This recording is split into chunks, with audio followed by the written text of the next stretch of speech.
Please turn your Bibles to Revelation chapter 8, verse 1. Revelation 8, verse 1. Bible says, when he opened the seventh seal, there was silence in heaven for about half an hour. We are looking at the seventh seal. This is our second lesson on this.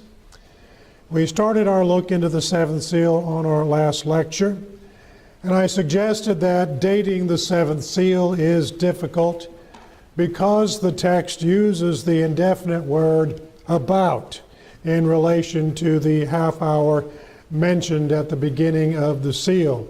So we don't know for sure when it opened because it was about. We don't know how long it lasts because it's about. It's an indefinite time period. Now, within the Church of God Fellowship, there are those that believe the seventh seal opened in 1930. We found that theory was originally put forth by W.S. Goodnight in his book, Chart Explanations of the Revelation. Others expanded on his theory, and eventually the seventh seal was popularized as a condemnation of the Church of God movement centered in Anderson, Indiana. While there were some books and tracts written in the 1950s on this topic, most of the proclamation of what is called the seventh seal message was done through preaching. Some of this preaching was quite effective, but most of it devolved into nothing more than a diatribe against what was called the movement centered in Anderson, Indiana.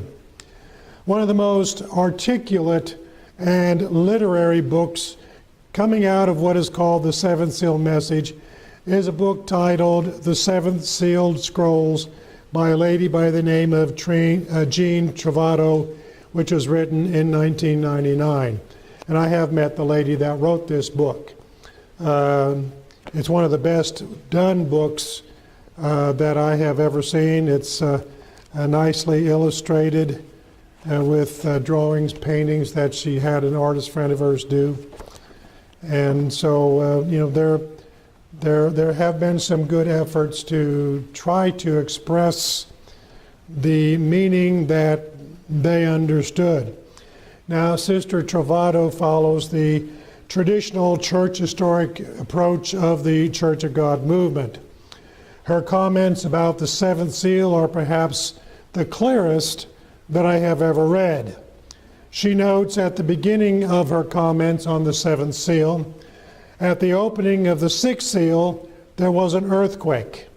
As the seventh seal is opened, there is silence. Her theory dwells on this silence, but it does not explain what the seventh seal is, other than she says it leads up to the end time harvest of the marriage supper of the Lamb. About the silence, she writes, at the close of the sixth scroll message, we related briefly about the failed movement of the Church of God.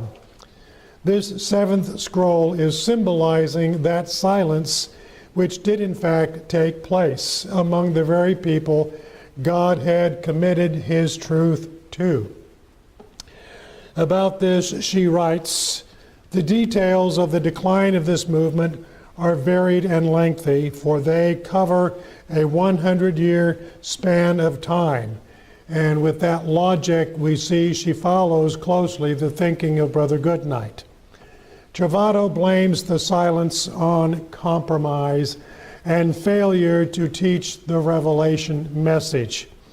She says, about 50 years into the preaching of the evening-like prophetic message, compromises concerning sound doctrine began to surface.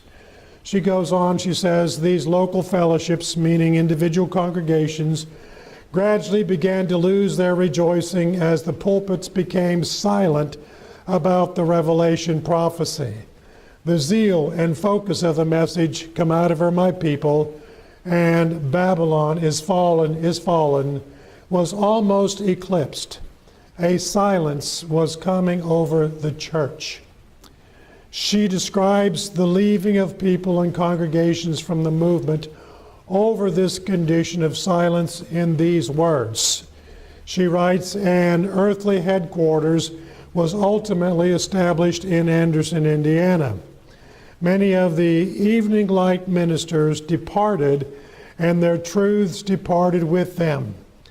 There were many split-offs, as they were called in derision by those whom were left behind. Yet God did continue to bless this remnant who departed." So Trovato picks up the invective against the Anderson movement that became what we call the message of the seventh seal. She writes, "What a spiritual indictment against the leadership of the failed movement, who have become lukewarm in these prophetic truths of God."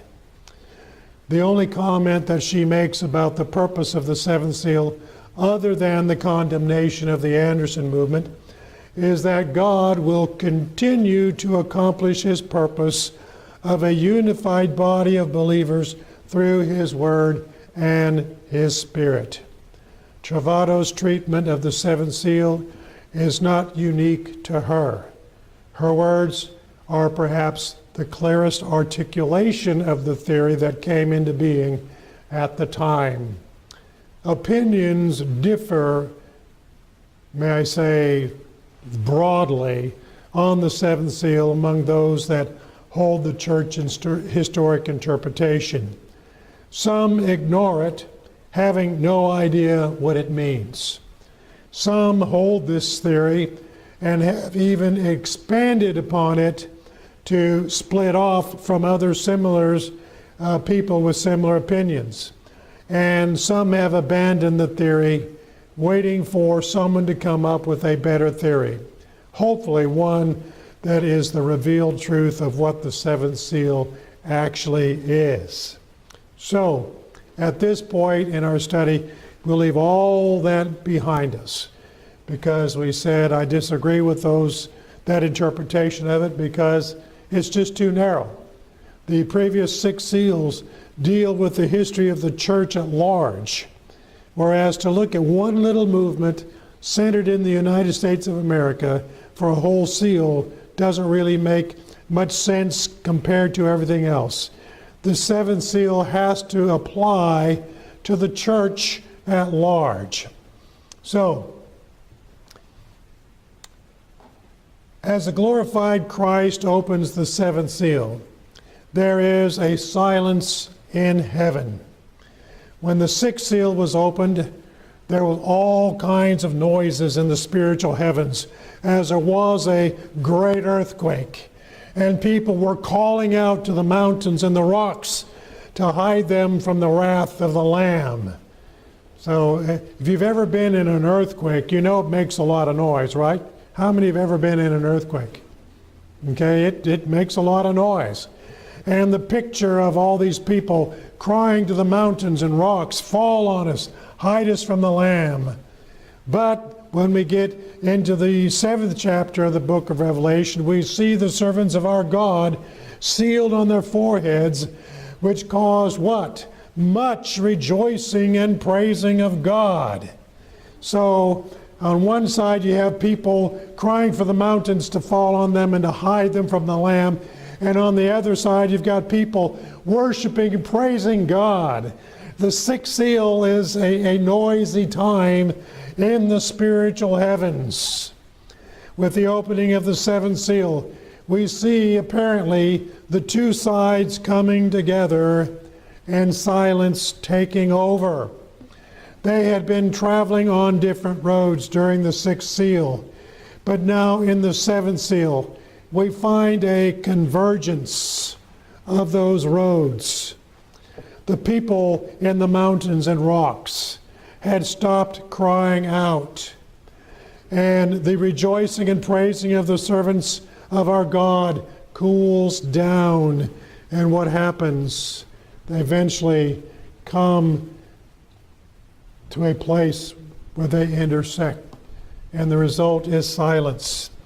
So instead of noise, we see ecumenical thinking replacing the noise with peace and quiet. it appears that the Lamb's wrath has passed and the spiritual heaven is quiet. It has been observed in history that revivals and awakenings tend to disappear in the third generation. You see, the first generation is full of zeal and is actively engaged in the battle for truth and righteousness. The doctrinal issues have been identified. The apostate conditions of the surrounding churches have been identified. And the reformers have a real sense of God's timing, that God has opened our eyes and understanding, and it's God times to shake things up. This generation is self-sacrificing as they give all for the sake of the truth. They suffer persecution. They invest their time and resources in support of the revival. And they form deep bonds of fellowship with those that have the same burden and sense of divine mission. Those of the first generation are true believers, and they really are the servants of our God. Now, the second generation inherits the results of the work of the first generation. They themselves are strong believers in the truths for which the first generation sacrificed so much to bring to light. However, the conflict has passed, and this generation has to learn how to be the church with the results of this new light. They build on the work done by others, but there is not that zeal and that drive of the first generation. The growth of this generation experiences is more organic than spiritual. Then you have the third generation, and it finds itself to be just another church. The conflict is long past, and the original issues are no longer issues. They hear the stories of their grandparents and how God worked through them. Well, having respect for that first generation, to them that generation seems quaint, charismatic, but perhaps overzealous and maybe a little misguided. The organic growth their parents developed has become another established church, having its own identity. But in this generation's thinking, it's not much different from other established churches. To them, the past is past. It has been put behind them. And the challenge has become how to maintain their identity as just a church among churches. The seventh seal apparently opens in a third generation of the sixth seal. It is difficult to put an exact date for the opening of the seventh seal. Now, a generation is said to be a period of about 30 years. So 3 generations would be 90 years. And if we would date the sixth seal beginning at about 1800, as we discussed earlier, 1890 would be the approximate date for the opening of the seventh seal. However, that does not seem reasonable because that was about the height of the zeal of the sixth seal, and there was no real effective ecumenical thinking going on at that time.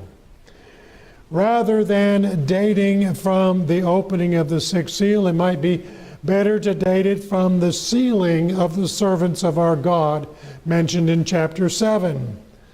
But when did that happen? Rather than one specific year, that probably happened over a period of time that we can never determine. So, let's just pick a date. If we use the year 1880 as the Church of God Reformation movement used for the opening of the sixth seal, 3 generations would put the opening of the seventh seal in about 1970. What is interesting is that about that time, the overall movement in the United States, in its various split-offs, had deteriorated into ineffectiveness in comparison to its origin, certainly giving evidence of a third generation. Now, I do not propose any of those dates for the opening of the seventh seal. And I think it is unwise to try to set a date because of the indefiniteness given to us in the text. So, without determining a date, I believe very strongly that the seventh seal has been open for some time, and where we are in that approximate half hour, I have no idea. But then perhaps it is better if we do not know. Ecumenical thinking replaces the noise of the sixth seal with peace and quiet. The word ecumenical is not an evil word in itself. Its definition is general, universal, or pertaining to the whole Christian church. It evokes thoughts of unity that should actually exist among Christians. So over time, the message of the unity of the biblical church eventually gained credibility among the denominations. We saw at first it was rejected at the opening of the sixth seal.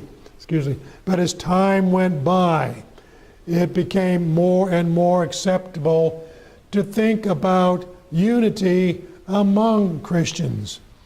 In fact, the Protestant reformers saw biblical unity in the New Testament, but they could never arrive at such unity because of their differences on such things as the meaning of the Lord's Supper, or predestination, and church polity. Now, during the 20th century, there were several attempts at unity among previously antagonistic denominations and churches.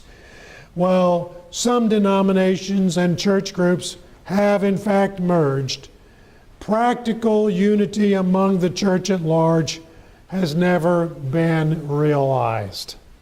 While the message of the biblical church and the unity of believers was published extensively during the 1800s, around the beginning of the 20th century, the importance of the message began to be noticed by the denominations as they were experiencing an exodus of God's people that were in fact responding to the message of the unity of God's people in the one biblical church. So, in May 1908, probably at the height of the Church of God Reformation movement, the Federal Council of Churches of Christ in America was formed, consisting of 32 denominations. This was an attempt at organic unity and cooperation. In 1948, the World Council of Churches was formed, consisting of 349 global, regional, national, and local churches seeking unity for a common witness and Christian service. That organization is located at the Ecumenical Center in Geneva, Switzerland, still exists today. In 1950, the FCC in America merged with some other American ecumenical movements to form the National Council of Churches of Christ in the USA.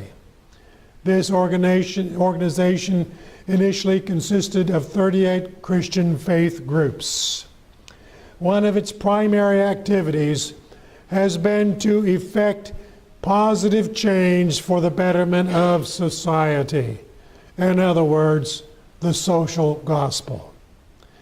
It cooperated with the civil rights movement. It opposed the Vietnam War. It supports a negotiated settlement to the Israeli-Palestinian conflict, among other social concerns. In the midst of these things, the real meaning of the gospel and the church has become lost to sight. In other words, there is a silence in heaven. Having said that, that does not mean the gospel is not being taught and people are not being saved.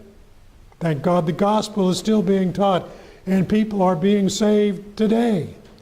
It does not mean that the truth of the biblical church has been again lost to sight, because there are people that still do see the truth of the biblical church. It does not mean that there are no people with the zeal for the truth and for righteousness.